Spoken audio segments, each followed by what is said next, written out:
વિભાગની થંડરસ્ટોર્મની આગાહી વચ્ચે 9 જૂનના રોજ સાંજે 6 થી 7:30 વાગ્યા સુધી 48 કિલોમીટરની ઝડપે પવન ફૂંકાયા બાદ અડધો ઇંચ વરસાદ વરસ્યો હતો।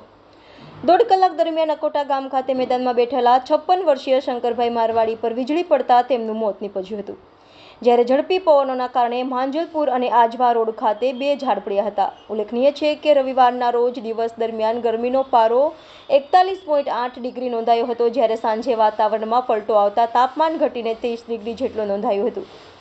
હવામાન વિભાગની આગાહી વચ્ચે શહેરમાં છેલ્લા 2 દિવસથી પ્રી મોન્સૂન એક્ટિવિટીના ભાગરૂપે વાતાવરણમાં વાદળો છવાયેલા જોવા મળ્યા હતા, જ્યારે રવિવારના રોજ સવારથી આંશિક વાદળછાયું વાતાવરણ સાથે ગરમીનો પારો 3 ડિગ્રી વધીને 41.8 ડિગ્રી જોવા મળ્યો હતો। સાંજે વાતાવરણમાં પલટો આવતા વીજળીના ચમકારા અને વાદળોની ગર્જના સાથે વરસાદ વરસવાનું શરૂ થયું હતું।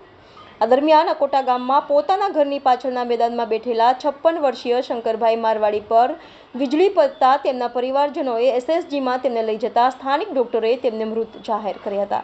અકોટા અમારા પાછળ ત્યાં મેદાન છે, મેદાનમાં બેસવા ગયા હતા, વરસાદ પડ્યો ને વીજળી પડી એમાં આવું થયું।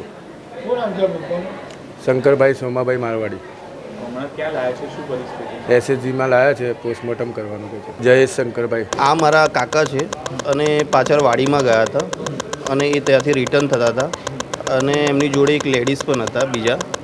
હવે વીજળી પડી એમાં મારા કાકાને વધારે ડેમેજ થયું છે અને પેલા લેડીઝને થોડુંક ડેમેજ થયું, તો એ તો ઘરે જ છે અત્યારે, પણ મારા કાકાને એક્સપાયર થઈ ગયા છે, ડેથ થઈ ગઈ છે।